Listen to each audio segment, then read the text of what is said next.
Hello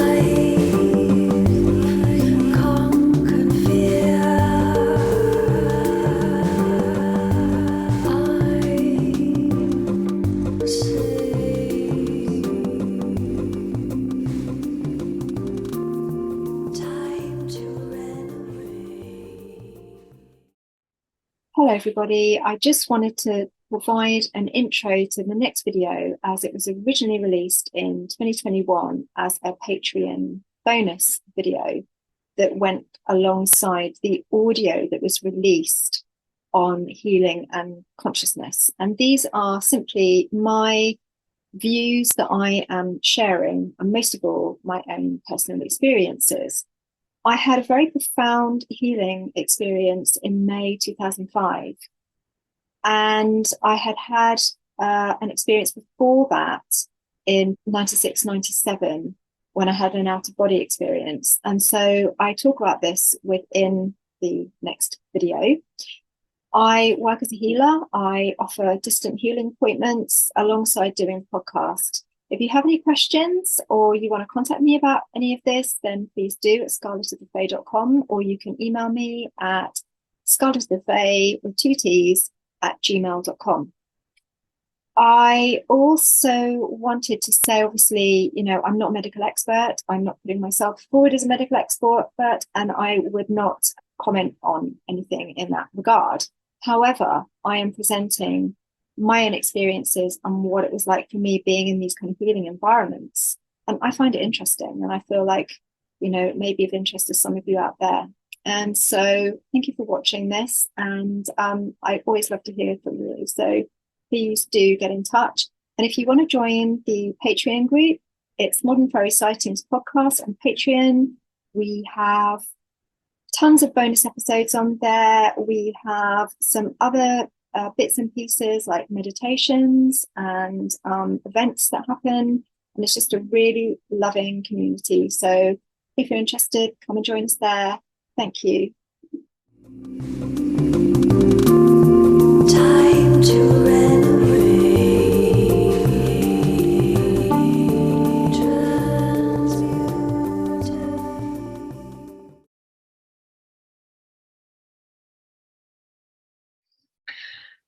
I thought it might be an idea to just put some ideas out there about consciousness, really just sharing my own experiences, because there's not really a lot of kind of practical advice or sharing of experiences out there. So, and people have kind of it seems to me that there's a lot of misunderstanding around ideas of healing and other realities. I can offer what my first and subsequent experiences were. And it really starts when I would have been about 20. I became friendly with a woman at work who was into the Celestine prophecy. So anyone back then will remember how massively influential that book was. So we're talking 1996, I think. I had read that book, and she'd learned Reiki, and she was preparing to teach it to people.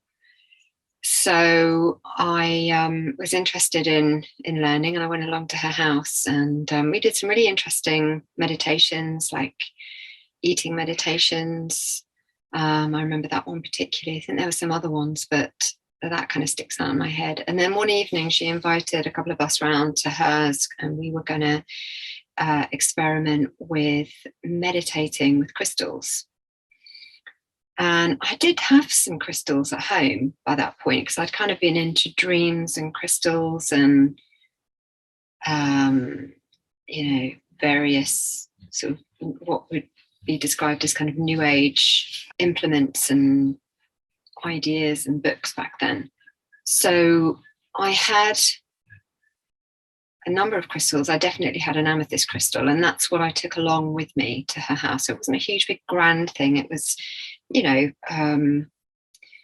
the size of, say, like an apricot or something like that, maybe smaller. And so we sat down, and what we were told to do was place the crystal in your left hand, because left is taking in, usually. It's receptive. And we had the crystal sat in our hand. And then you place your right hand over the top. And you just breathe. So breathing in through the nose and out through the mouth. And as you breathe in through your nose, you're imagining the energies from the crystal are flowing up your arms and into your heart. And as you breathe out, you are sending your energy, your sense of emotion, and just yourself really from your heart back into the crystal. And the idea was that crystals can resonate similar to the idea of emotional resonance. And so you're kind of sharing this experience with the crystal. So as a, due to be a very simple exercise, I hadn't really done anything like that before, I began to carry out the exercise that had been described. And I can't remember how long we'd been doing it for, but suddenly I had this incredible experience that I no longer was aware of my body. It was like I didn't exist anymore. But at the same time, I was everything. So I experienced this. It was almost like going up to a place. It was this space that I found myself in where I was everything and nothing at once. And I'd never, ever in my life felt anything like that before. And I kind of took it in, and then I really panicked because I didn't know how to get back from it. I suddenly realized that I was a stranger in this space, this place. It was completely alien to me.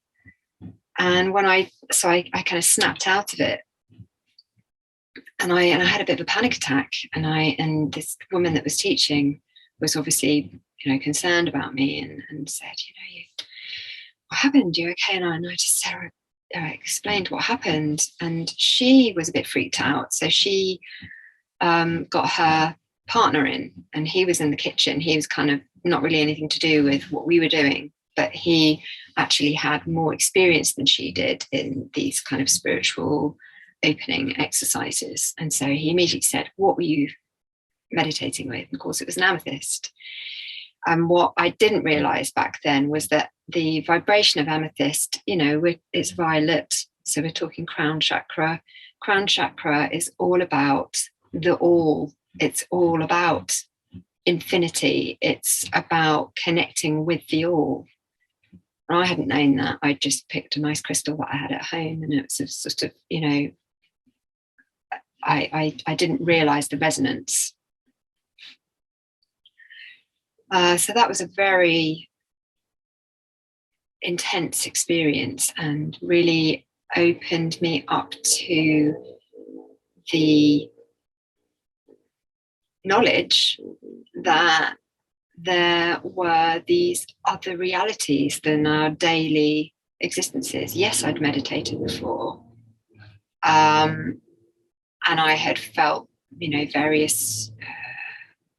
various altered states of consciousness, but nothing like this, where I literally felt myself as everything and infinite. So when I say I entered a space, it wasn't like outer space. In fact, what was there? It was more of a bright place of being. It was like a plane. It was more like a plane of existence, rather than a kind of outer space. But it was just that there was no limit to me. There was that then I didn't exist as well. It was just everything. It's very hard to explain, but it was unmistakable. So then I obviously was going to various workshops, and I've spoken about that before in my previous bonus episode about my first fairy encounter. And there's lots of noise going on here. I think there's loads of people who have chosen today to mow their lawns, so you can excuse that. About 10 years later, I had, I'd done Reiki. I found it interesting. I wasn't too keen on there was a lot of dogma involved with Reiki. There was a lot of, you have to do this and then you do that. And it didn't seem something you could just pull out the bag in the blink of an eye. There was sort of various, chakra symbols and various symbols that you kind of needed to invoke. And whereas that was interesting to learn, I was very much drawn to this other technique that my friend had been away to a workshop with Martin Brofman, who was teaching body mirror system. And she was really excited. This woman was in her 70s. She's somebody that I had met at the workshops where we were taught healing and past life regression and how to see auras and all of those sorts of things. And that would have been around the same, probably about between 96 and 98. And so she brought this tape back with her. She brought this tape of a led meditation called Love and Abundance, and on the other side there was a chakra healing on one side and then Love and Abundance on the other side. And I immediately connected with this guy's voice. I knew that he was, the real deal, if you like. Back then you used to get loads of meditation tapes, and they kind of irritated me most of the time. I just didn't really resonate with me at all. And but there was something about his voice that really it really called to me. So, and she'd been raving about this workshop where people were taught this healing technique, and I was interested in healing techniques. So I said, I'd really like to go to one of these. And I got the opportunity in May 2005. He held one at the London College of Psychic Studies, and usually they are residential courses, but this one, for some reason, it was held over 4 days. So it was a healing intensive course, which are usually residential, but it was a come for the day and go home at the end of the day type of thing. So I had some friends and family in London, so I went over, and I went along with my pad and pen, all ready to learn a new healing technique.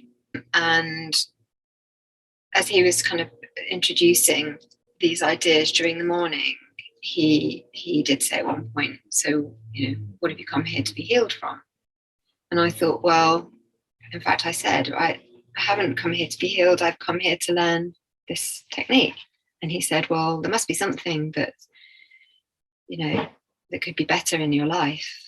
If it's not a physical symptom, then is there something that could be working better for you in your life? And there were some things. Physical symptoms, he said to me, well, you're wearing glasses, so we need to heal your vision. And I just thought, well, I'm not sure about that. That's right. So he said he was looking at other people with glasses and saying that I actually had contact lenses on. And so I said, well, I need to be able to get back to the place that I'm staying, and I don't know my way so well, so I don't want to take my contact lenses out just in case, because they're just throwaway ones. And he said, well, if you're here and you're going to have a healing, then you need to believe that healing will work. So how about you take them out, put them in some water, and then you can put them back in afterwards. So I took them out, and one of them just split. So I knew that I couldn't put them back on. So I was kind of panicking a bit. Anyway, during the day, he was teaching us various parts of how to go about doing this particular healing. And he would need a guinea pig to come sit on the chair so that he could show people how to do that.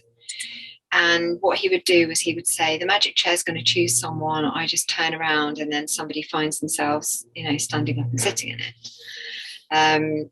And about halfway through the day, he was onto a certain level of the healing lesson. And I found myself being one of those people that kind of stood up. I felt called to go and sit on the seat and be the guinea pig. So in this session, he was going to, I think actually at this point, he was just going to put some white light into the person that was sitting on the chair. But anyway, it was going to be a healing. So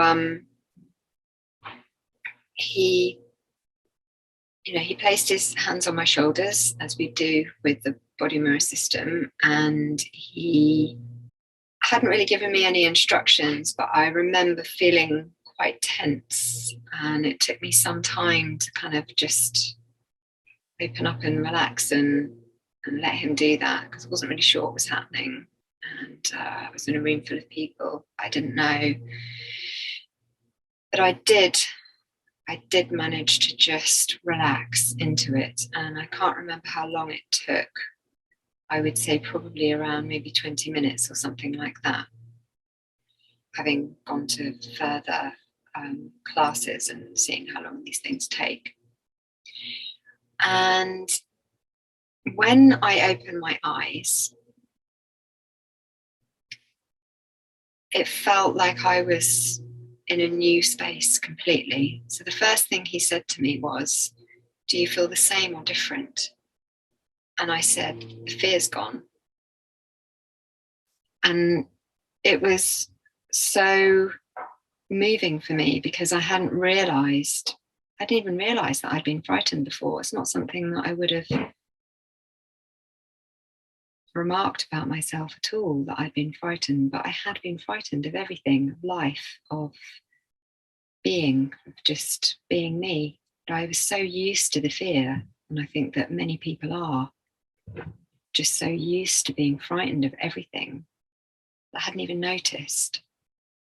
So the first thing was that the fear is gone, and it kind of came from somewhere between my navel and my heart, but it actually felt like something had lifted from my body.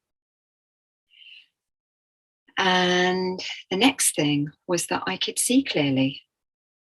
So as I looked around, and there was windows all around this big room that we were working in, you could see the tops of trees. And I could look out of the window and I could see the leaves on the trees, which was amazing to me, because that's not something that I could see without my contact lenses. So now I could see the leaves on the trees. And yeah, I just felt really good. I felt really present. And I noticed that the colours were brighter, everything was vibrant, the light was different, it was brighter in the room, and just the colours were popping in a way that I hadn't noticed before.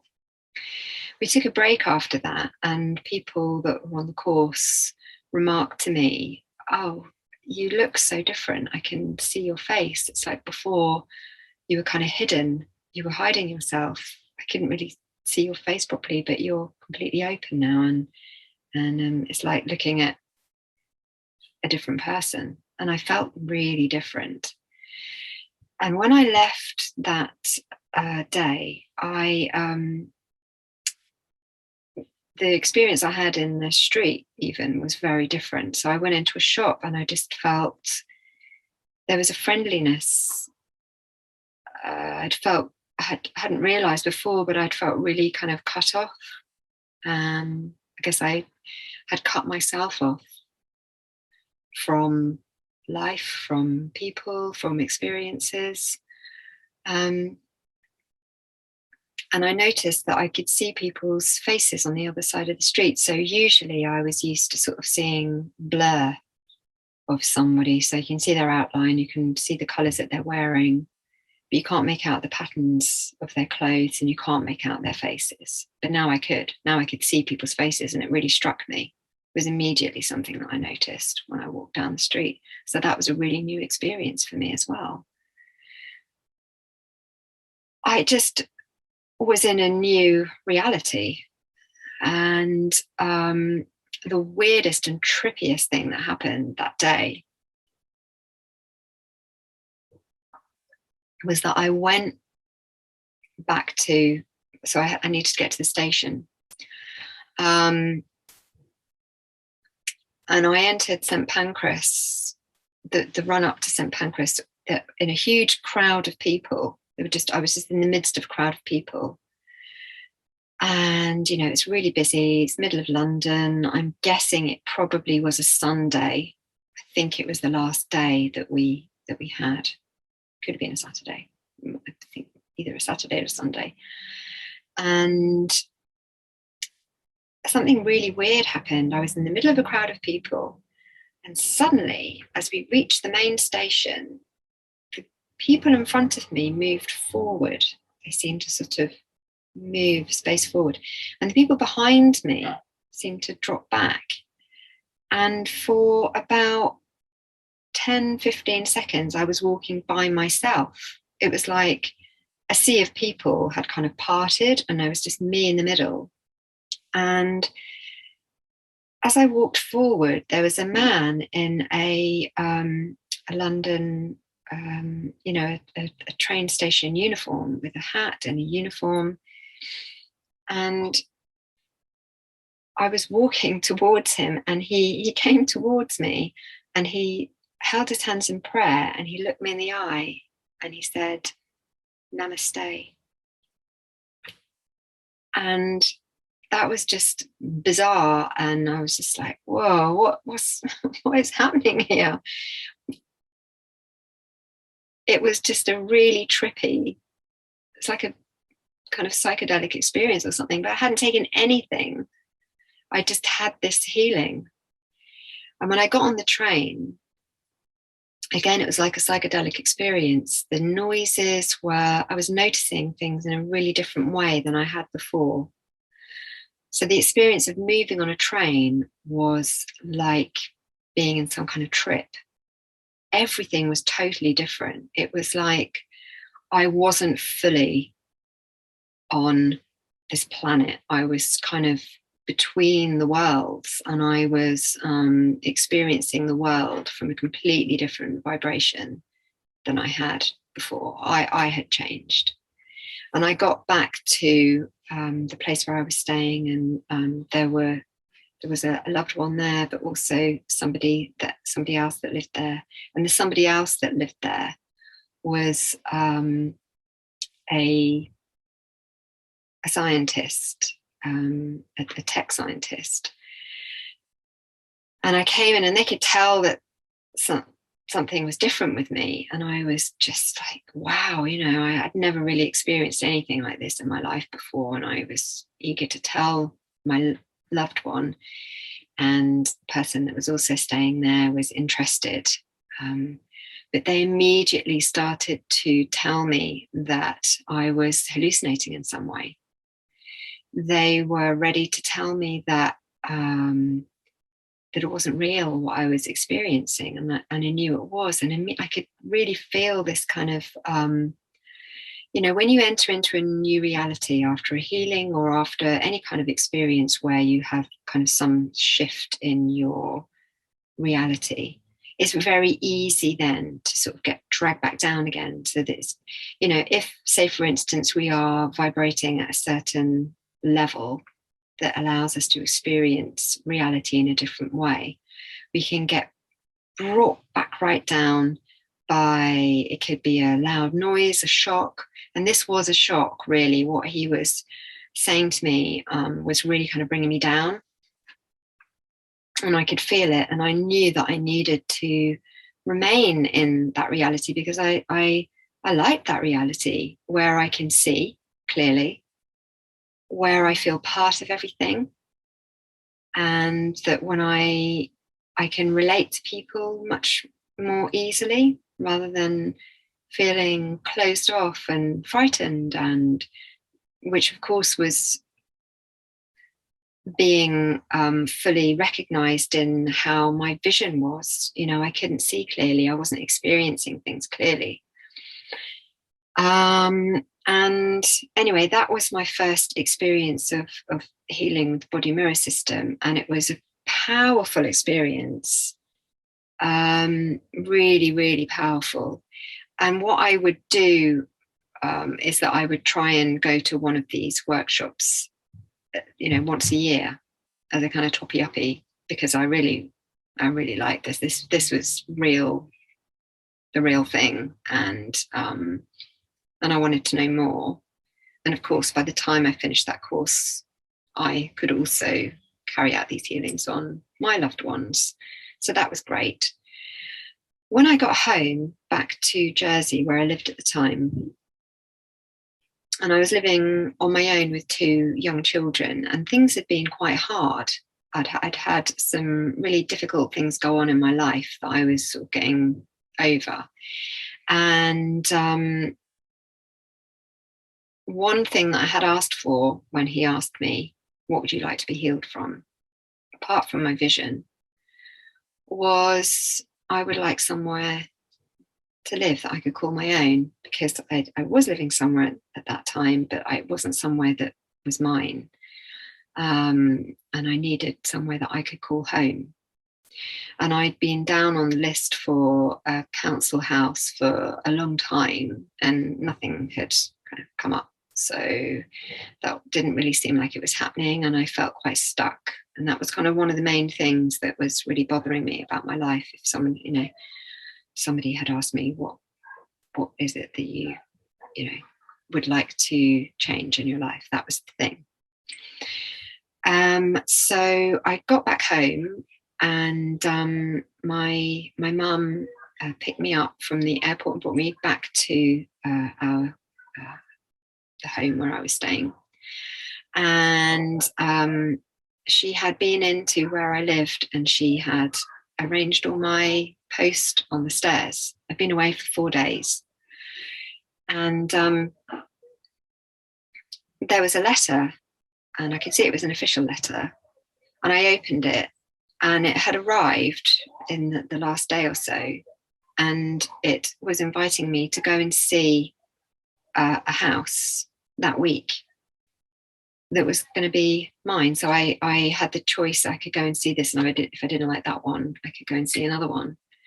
And so again, that showed me that something shifted. Now, people might say, oh, well, that letter could have been written earlier in the week, and you had your healing like a day or so before. But that's what happens with this when we're working with these kind of realities. Time isn't linear. And so if you ask for a healing for something specific, something shifts in that moment. Whatever had been blocking that, and it could have been my own belief that it would never happen, or that I didn't deserve it. I don't know why it wasn't happening before. But something during that healing cleared what that was. And clear is a good word, because afterwards I could see clearly. Things were clear for me.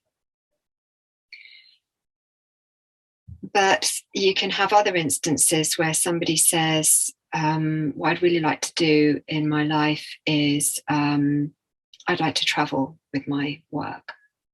And then, I've spoken to people where they have asked for that in their healing.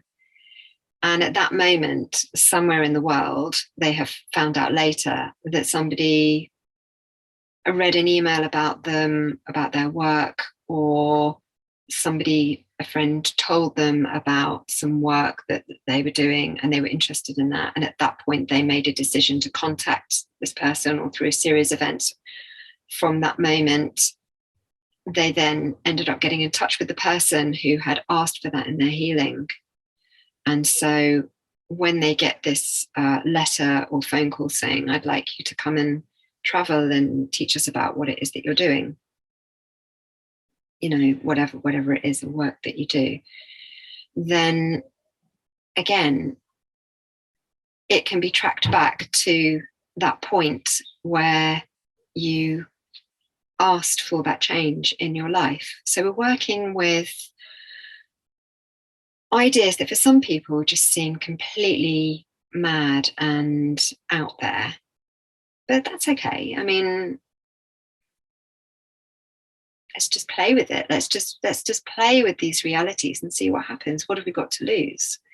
And what I've always found, and what I did continue to find, was that from going to these workshops where there were quite intense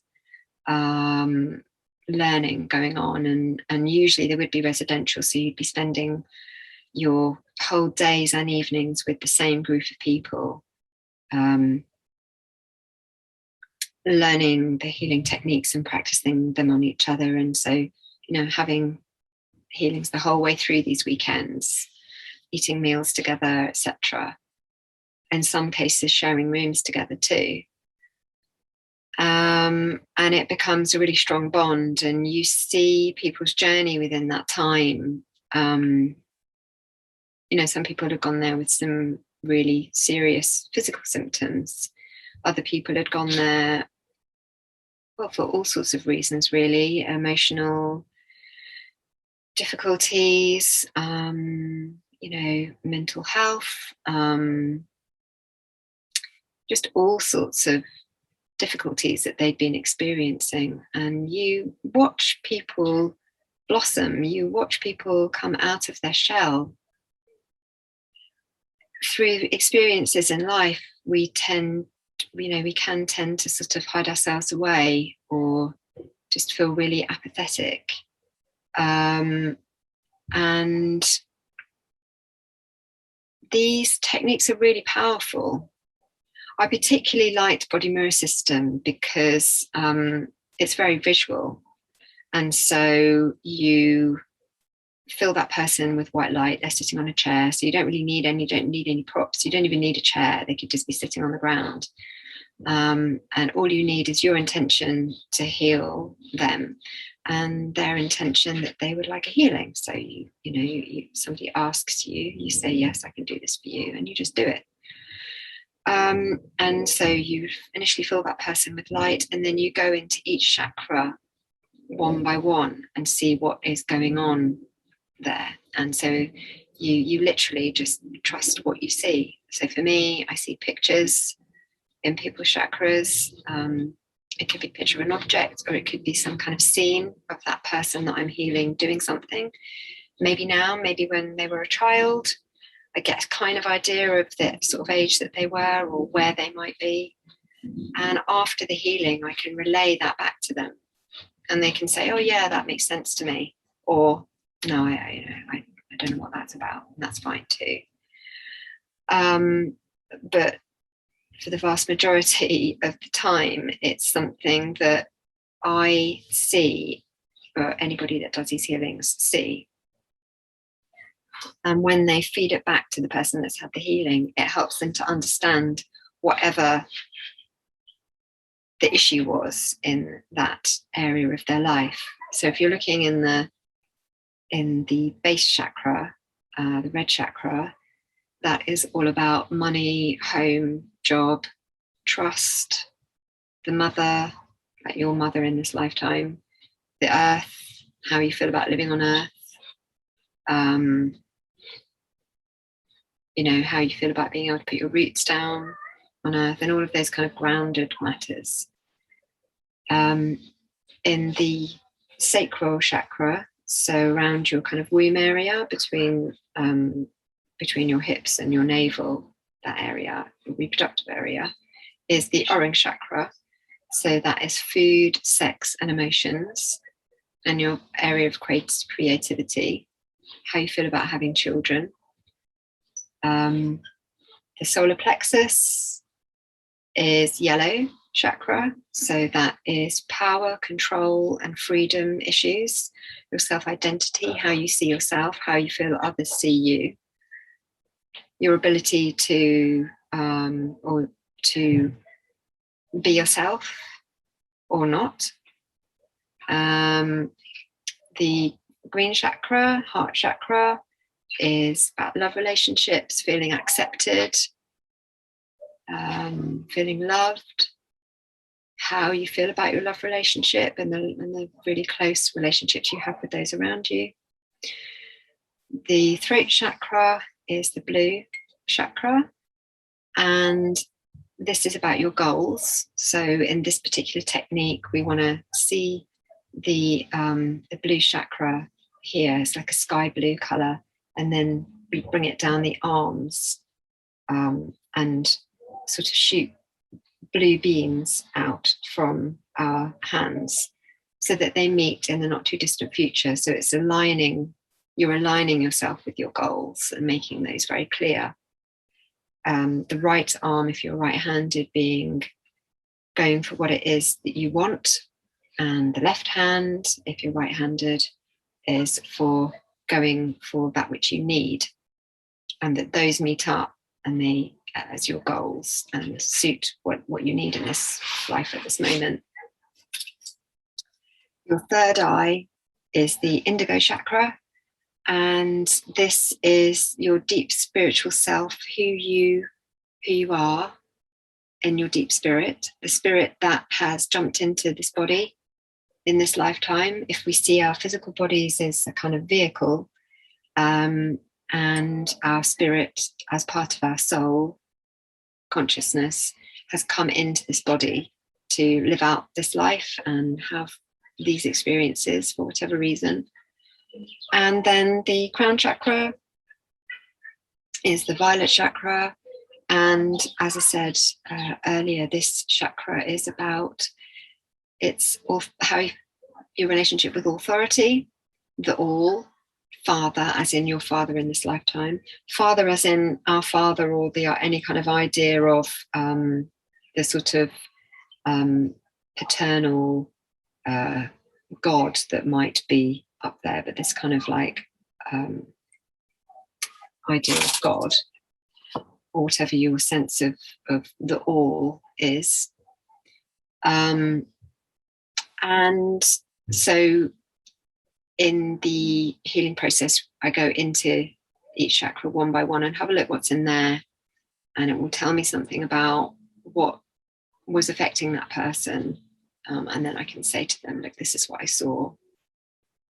But by the time I say that to them, I have healed all of the chakras in turn. I have turned the red one red. If it's a different color, then that will tell me something about what was going on there.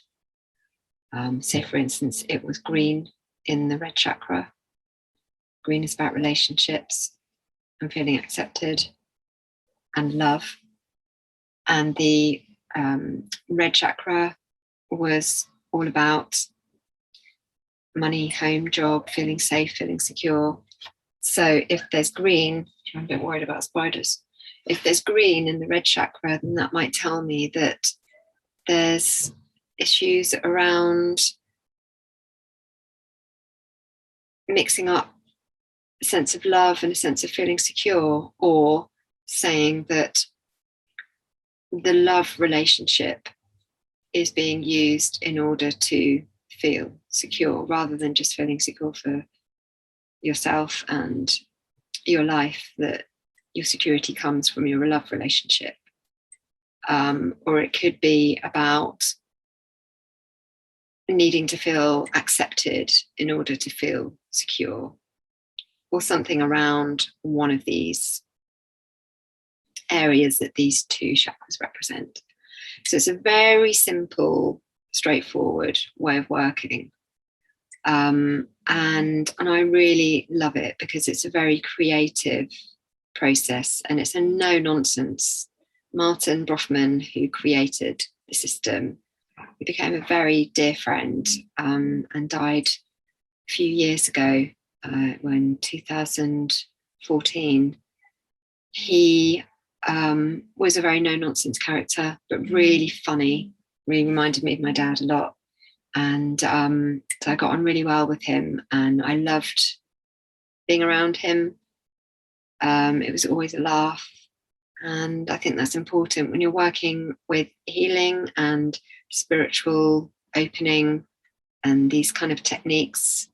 It just doesn't work for me if things are taken too seriously. I think we need to play with these ideas and, yeah, have fun with it, really. I mean, it's powerful stuff, but that doesn't mean that things have to be so serious.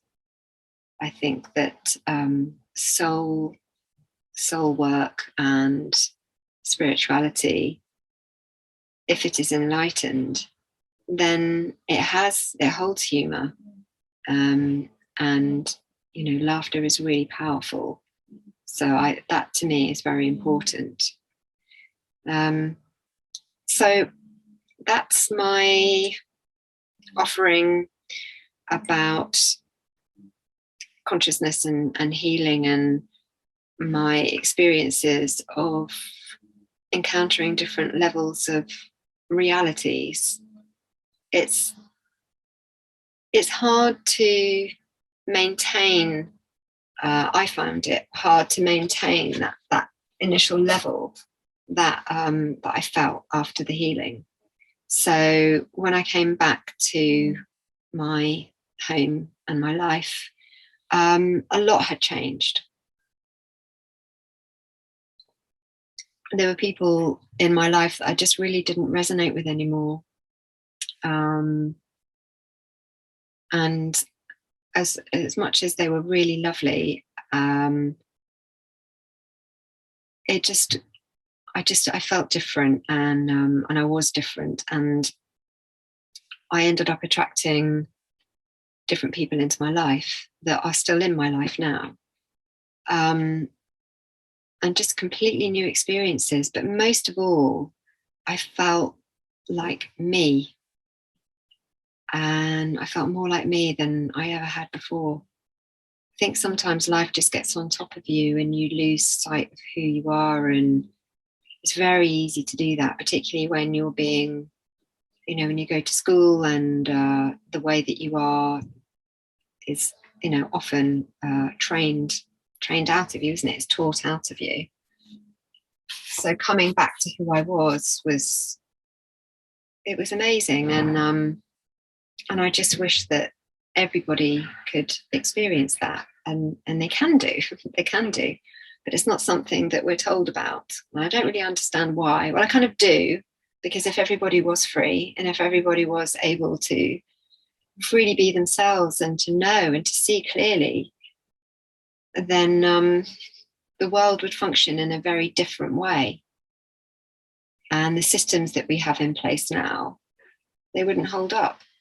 So I am excited for the future, because if these realities are so accessible, and they are, I just really hope for human beings that we become enlightened enough to just have this as part of our everyday life, to be able to teach this to children, that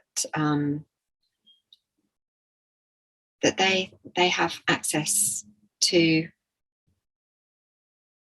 these techniques, very, very simple techniques, and for kind of self-assessment, which can also just be done through meditation, going into your own chakras through visualization and seeing what's there.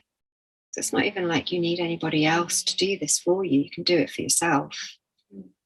And there's great freedom in that. And I really do think that they should be teaching meditation to children in schools, and healthy relationships, and how to take care of themselves. So that is my hope. But yeah, when I went back home, everything was different. I had my new home. I had the life that I had always wanted, I think, and And that has only ever grown with time. But life wasn't always like this. Life was very different. So I hope that gives people hope if they are feeling stuck wherever they are. One thing that Martin said, which always stayed with me, was to check in with yourself. You can say, I love where I am. I love who I'm with. I love what I'm doing. And if you can't say those three things honestly, then you need to change them. And if you really can't change the situation, then you need to change your response to the situation. So by making a shift within yourself, everything else changes around you. Often when I give people a healing, they'll get in touch often and say, yeah, my relationship with that person that was really irritating me and annoying me every day, they've changed. But is it them that's changed? Or is it the person that had the healing that changed and then kind of got a different response from that person that was really irritating them? So by changing yourself, you really do change everything else around you, and their response to you and your response to them, because we're all interconnected.